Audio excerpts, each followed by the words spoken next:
we continue our sermon series, Come Home for Christmas.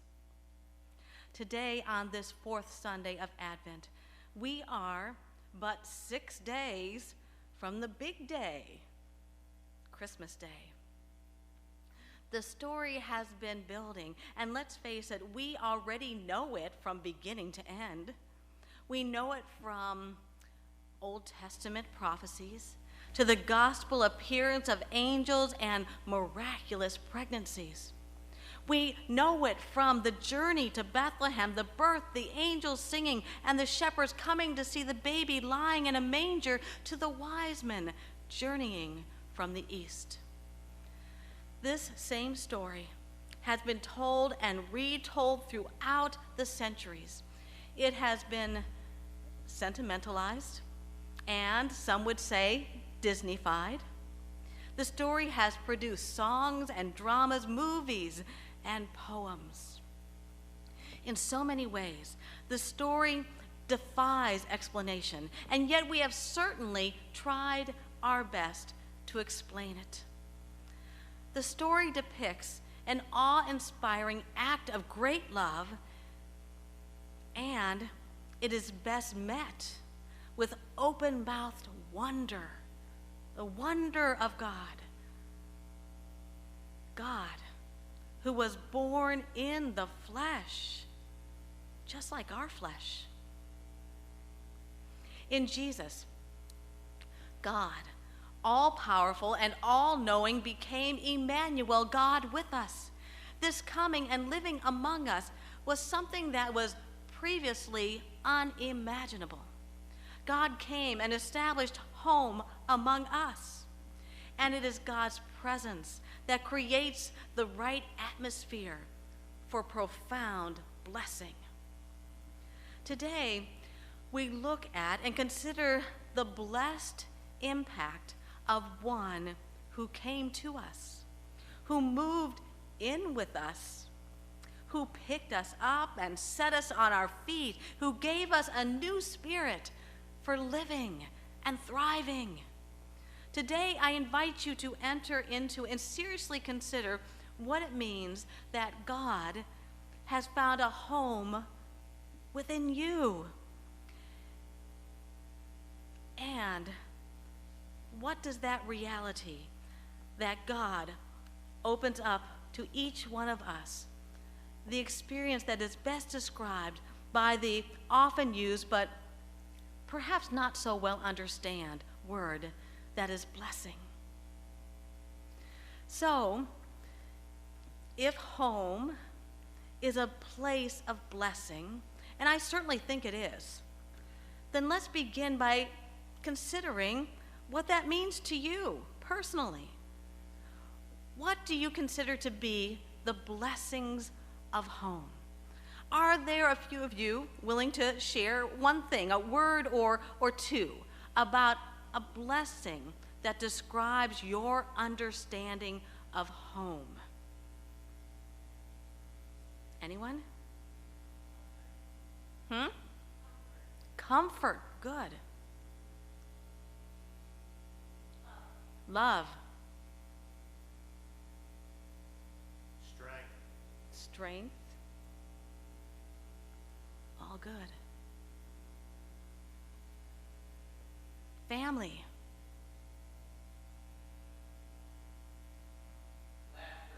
Laughter. Especially with Dan around, huh? Acceptance.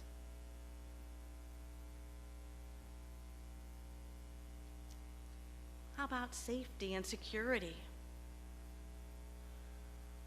Encouragement, that help and support that we just sometimes really need.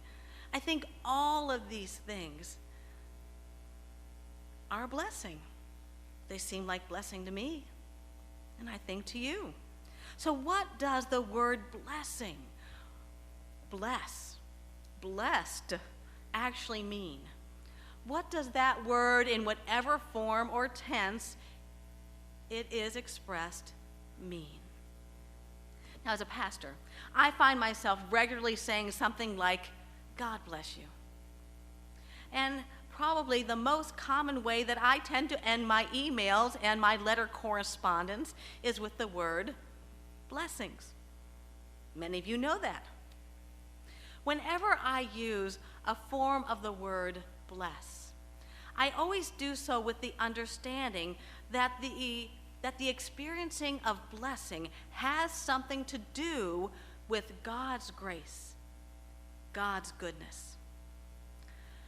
Biblically, the word blessing, blessed, are directly tied to the acts of God and to experiences of God's favor and protection. The word blessing is found for the very first time in the first book of the Bible, chapter 1. Its introduction comes to us in the midst of God's unfolding creation. And God blessed them, saying, "Be fruitful and multiply." A few chapters later, we read it again. God blessed Noah and his sons and said to them, "Be fruitful and multiply and fill the earth."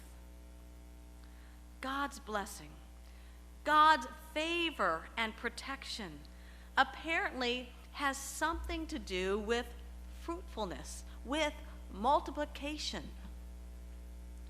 A few chapters later, God says to Abraham, "Go, I will make of you a great nation, and I will bless you, so that you will be a blessing, and in you all the families of the earth shall be blessed." Blessing is God's favor. It's God's protection that results in a fruitfulness that then blesses others. Blessing has a positive, helpful, and hopeful impact on others, and it includes the passing on of the understanding that God's favor and protection is for others as much as it is for us. Now, with all of this in mind, we come now to our prophetic lesson, a familiar passage this time of the year. "But you, O Bethlehem of Ephrathah, who are one of the little clans of Judah, from you shall come forth for me one who is to rule Israel. He will stand and feed his flock. He shall be great to the ends of the earth, and he shall be the one of peace." Even though we tend to ignore that unusual second name for Bethlehem, the one that you paused at, Doug, but you did great, Micah uses it. And so I actually want to point it out today, because apparently that little town of Bethlehem actually had two names in Micah's day. A town that did not particularly stand out or have much going for it, that in that day actually has two names describing it. First of all, the word Bethlehem literally means house of bread. I like knowing that Jesus was born in a town that meant house of bread. That seems so appropriate. However, sometimes the word Bethlehem was actually translated by others as house of war. Personally, I'm not so fond of that translation. But apparently, there is a choice to be made with just that one name: feed or kill, tend or destroy. Now, the word Ephrathah brings us back actually to Genesis, because that word translates as fruitful. However, the word was also used to describe barren or worthless. So what is Bethlehem really? Is it a town of worthless war, or is it a little town of fruitful bread? I know it's a bit confusing, but think about it for a moment. The one who is to come will stand strong like one going to war, but instead will feed his flock like a shepherd. He'll be more concerned with fruitfulness than with the emptiness of death and killing. And through him, we'll know peace and will sit secure as we will come to know the many blessings of God with us at home. For even in unsettled times, warlike times, the one who is the bread of fruitfulness will reveal to us that we can also do amazing things, incredible things, unimaginable things. If we can say yes to the kind of fruitfulness that is the direct result of experiencing God's favor and protection, then we might be able to start getting our minds around the meaning and the power of God's blessing in our day and age. So what we have is God choosing an insignificant place, which Bethlehem, Ephrathah, was in that time. He chose that place to be a significant someplace. Of course, God also has a tendency to choose people, nobodies, who then by way of God's blessing become significant somebodies in God's plan. In the Gospel of Luke, we see that God chose a poor young woman with a very common name, Mary.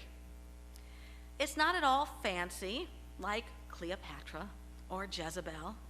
She is just plain old, ordinary Mary. Except she isn't ordinary or plain. She is as exceptional as each person made in God's image. And Mary is made even more exceptional, even more beautiful by her obedience to God's invitation. She accepts the calling and the gift, and there is joy planted deep within her as a result of God's favor upon her. She quite literally becomes part of the fruitfulness of God. And she runs to share the joy with her older cousin Elizabeth. The angel that had appeared to Mary had actually described Elizabeth as both barren and fruitful. And so once again, we see how opposites can both be true. Luke says that Mary stayed there for 3 months. That was long enough to see the impossible birth of John come to be possible. Long enough to hear the name announced. Long enough to feel the blessing. Long enough to breathe in the amazing fruitfulness of God. Blessed are you among women, and blessed is the fruit of your womb, said Elizabeth to Mary. Soon the blessing of that truth would be revealed. You know, I wonder if sometimes we give up too soon. We fall into despair too soon. We feel inadequate and insignificant for too long. How often are we impatient, unable to wait for the revealing of God's blessing and the fruitfulness that is to come? Oh, you, oh, Bethlehem, Ephrathah, one of the little clans, one of the nothing places. And you, oh, little person, who feels like life has passed you by, and like no one knows or cares if you even exist. From you shall come something beautiful and exceptional. Maybe it already has taken root within you. Maybe it is bursting forth from you even now. Maybe it is a love that shines like a star that draws someone from a far place. Maybe it is a grace that blesses those around you in ways that might surprise you if you stopped long enough to see it. Maybe it is a wisdom that someone longs for, someone desperately needs to work around an obstacle in his or her life. Maybe it is a friendship that literally saves a life. What is within you that makes the children of God leap for joy upon hearing your voice? What is the blessing of God giving birth to within you right now as you make your way in this world filled with contrasts and contradictions? The all too human tragedy is feeling that we are worthless, we are barren, when God has placed within us the blessing of fruitfulness that would stagger our own imagination, let alone the imagination of those around us, especially those who might consider us, any one of us or all of us, a bit small and insignificant. The birth of Jesus allowed the blessing of God to enter this world in not only a new way, but a way that powerfully unleashed the fruitful blessing of God. This blessing, it may seem as though it is meant for bigger and better people than you and me. But the truth is, even though God's blessing has huge implications, it has always been and still is very personal, very down home. It touches and changes individuals as it allows us then to bear the fruit of that blessing to others. Often, the impact of this blessing, it begins small, but it can become world impacting as more and more people start getting caught up in the fruitfulness of that blessing. Now, according to Mary, God coming to live with us means the scattering of the proud, the bringing down of the powerful, the lifting up of the lowly, the hungry being filled with good things, the rich being sent away empty. This is a glimpse of what the fruitfulness of God's blessing looks like when God is home with us. This promise blesses, challenges, and fills us with hope.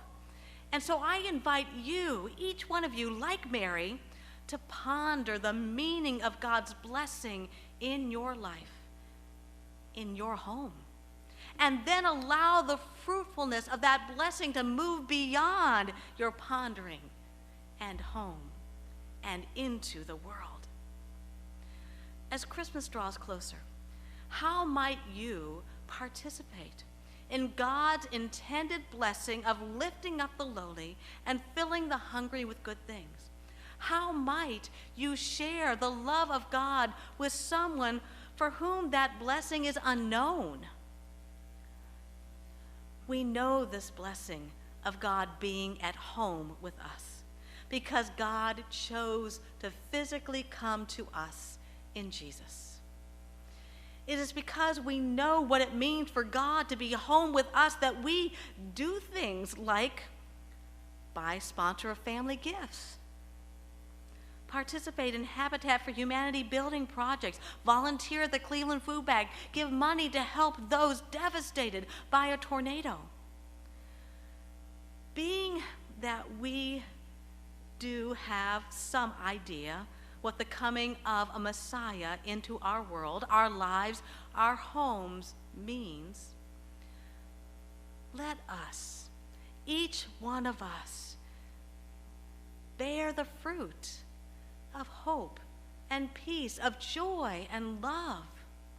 Let us be vessels of God's blessing to those who are hurt and abused, hungry, sick, lonely, homeless, and hopeless. In other words, may Jesus find a home within us that the fruitful blessing of God may flow through us and into the world. Amen. And now I invite